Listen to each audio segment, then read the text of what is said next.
Hello everyone, मैं Sudha Singh ideal institute में आप सभी का बहुत बहुत स्वागत करती हूँ। दोस्तों, आज का हमारा टॉपिक है रस। आज हम लोग रस के बारे में पढ़ेंगे। आइए जानते हैं रस किसे कहते हैं। रस का शाब्दिक अर्थ होता है आनंद की अनुभूति, अर्थात किसी काव्य को पढ़ते या सुनते समय जिस आनंद की अनुभूति हमें होती है उसे रस कहते हैं। सर्वप्रथम भरत मुनि ने अपने नाट्य शास्त्र में रसों का वर्णन किया है। यानी प्रश्न पूछा जाता है कि रस के प्रणेता कौन है, तो भरत मुनि है। रस का वर्णन उन्होंने किस ग्रंथ में किया है, तो नाट्य शास्त्र में किया है। भरत मुनि के अनुसार रसों की संख्या कितनी है? 8 है। लेकिन भरत मुनि ने अस्थाई भाव का उल्लेख नहीं किया है। सर्वमत के अनुसार रस की संख्या 11 होती है। नाटक विधा के अनुसार रस की संख्या 9 होती है। अगर प्रश्न पूछा जाए कि नाटक विधा के अनुसार रस की संख्या कितनी है, तो 9 होती है।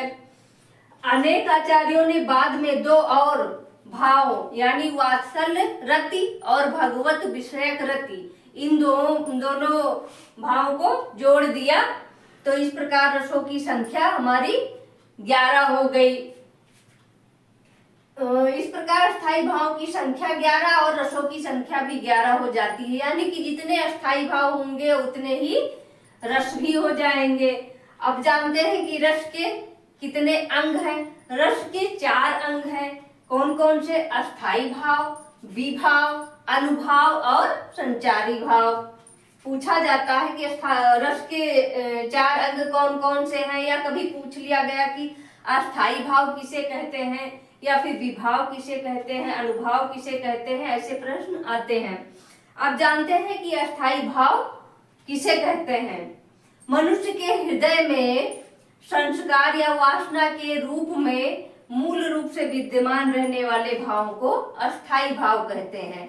यानी कि ये ऐसे भाव हैं जो हमारे हृदय में अस्थाई रूप से रहते हैं। अस्थाई भावों की संख्या 9 मानी गई है, अर्थात रसों की भी संख्या 9 है। जितने अस्थाई भाव होंगे उतने ही रस होंगे। तो आइए देखते हैं कौन कौन से रस हैं। आइए इनके बारे में पढ़ते हैं।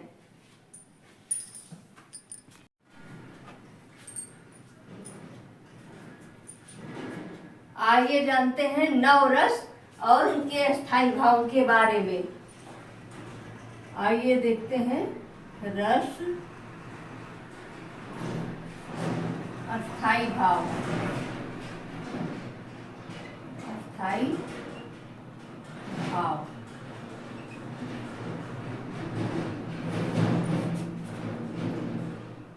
पहला है श्रृंगार,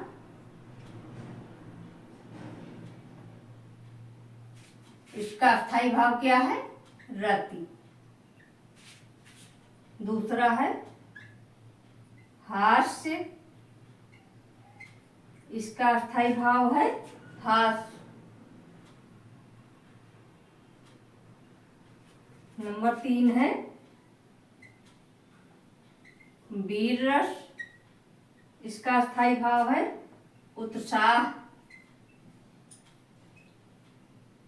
वीर रस का अस्थाई भाव है उत्साह। नंबर 4 है करुण रस, करुण रस इसका है शोक। नंबर 5 है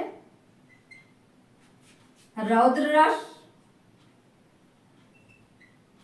रौद्र जिसका अस्थाई भाव है क्रोध। नंबर 6 है विभत्स, विभत्स रस इसका है अस्थाई भाव घृणा या जुगुप्सा।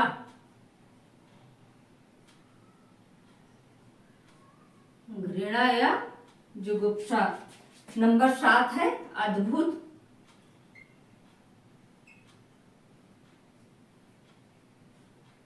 अद्भुत रस, अद्भुत का है विस्मय।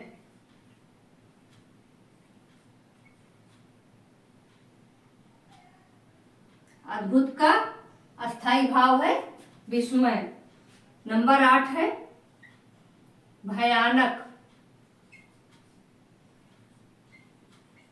नंबर 8 भयानक, जिसका अस्थाई भाव है भय। नंबर 9 है शांत। नंबर 9 शांत रस, जिसका अस्थाई भाव है सम या निर्वेद। सम या निर्वेद, यानी श्रृंगार रस का अस्थाई भाव रति, हास्य का हास, वीर का उत्साह, करुण का शोक, रौद्र का क्रोध, विभत्स का घृणा या जुगुप्सा, अद्भुत का विस्मय, भयानक का भय, शांत का सम या निर्वेद। ये हमारे रस और उनके अस्थाई भाव हैं।